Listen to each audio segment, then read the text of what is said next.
Greeting my awesome fellow modelers. Now check this. The F-105 THUNDERCHIEF, born in 1958 and serviced way up until 1984, this Mach 2 capable jet fighter bomber was in a league of its own, presenting the 1/72nd scale. Let's begin.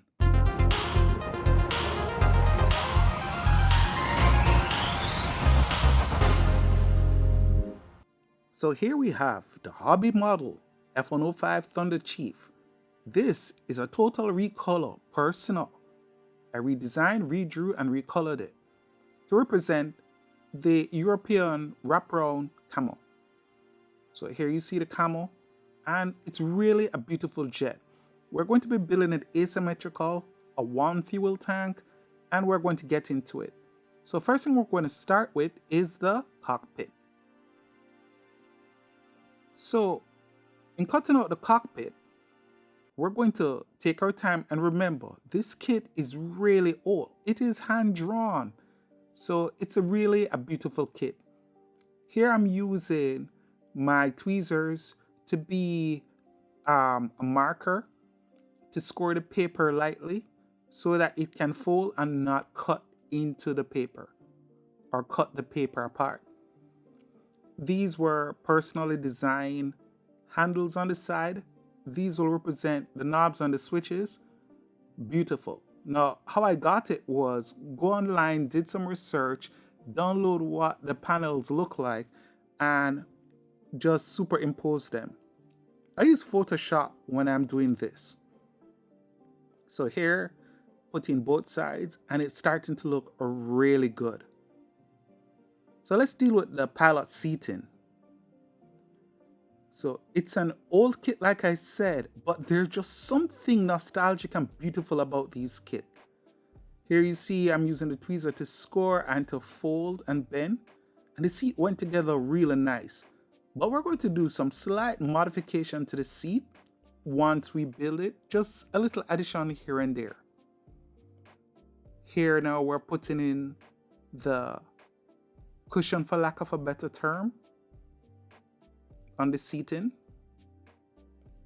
And now we're going to put on the handles at the side.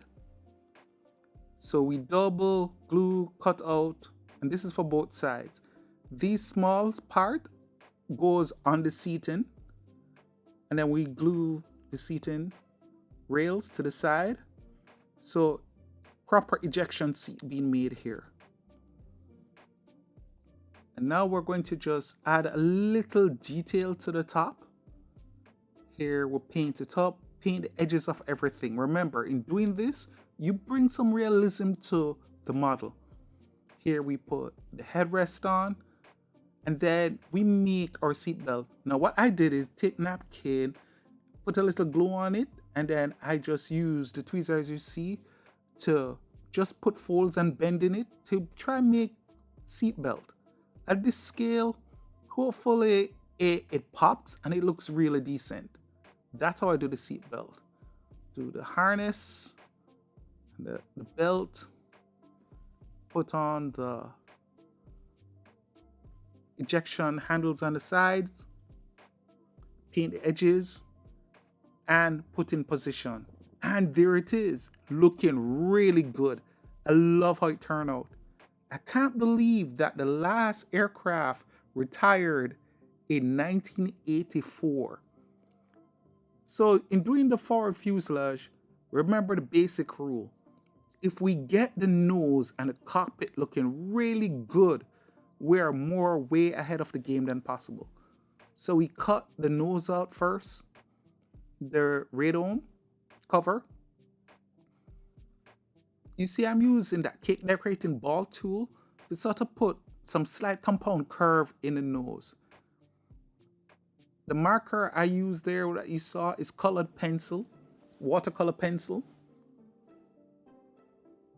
And then we just use glue strip.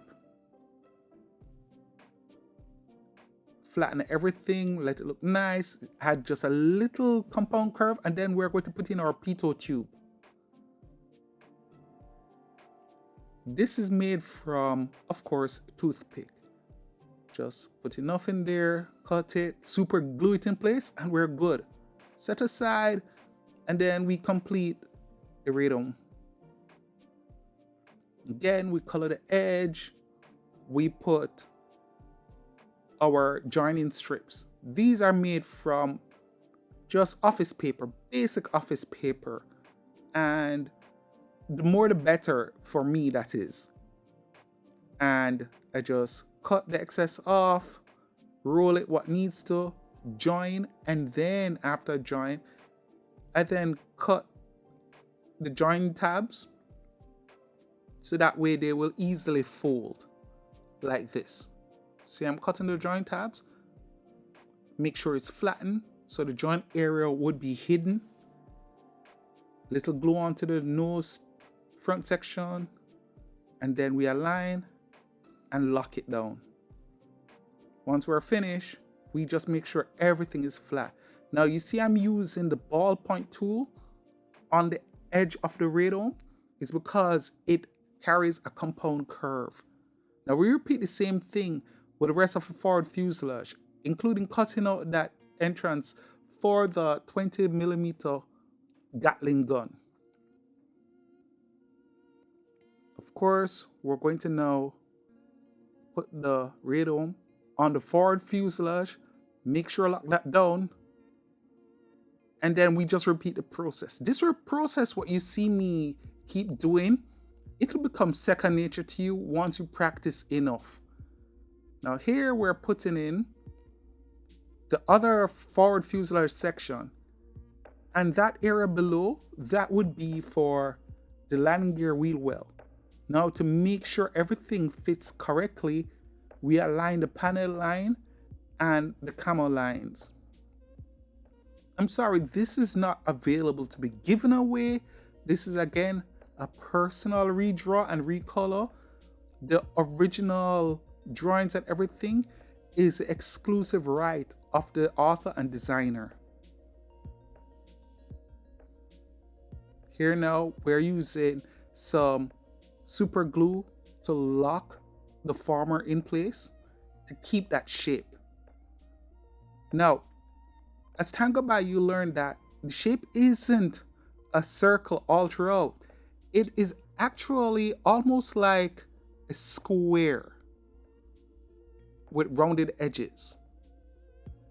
So now we come to the area where we cut those, we fold those over. So that will be for the canopy railing, and to also hold the cockpit in position. Put on again our joiner tabs, and here you will see where I made a slight mistake. I joined it deliberately there to maintain the shape so there's no warping. And now we glue everything together. So this is a forward fuselage. Lock everything in. Beautiful. Look at that. Of course, you know that we paint edges every time we're doing this. If it's one tool I really love that I got, was those cake decorating tool, ball tool. It really helps with maintaining the flatness of the joint panels. And here now we have it good. Let's put in the landing gear wheel well for the nose. Here I'm using, of course, my tweezer again to just mark it. And once we do that, we can now fold. We're not going to cut off everything. This is my personal way of making sure everything is aligned and have a little structural integrity. I just cut enough so that I don't interrupt the form work, the formers, and then I can put it in. Once it's in place comfortably, that's a snug fit. I then make sure everything looks good before I start locking it down with glue along the side. Put a little glue in there and using the flat part of my tweezer to secure it.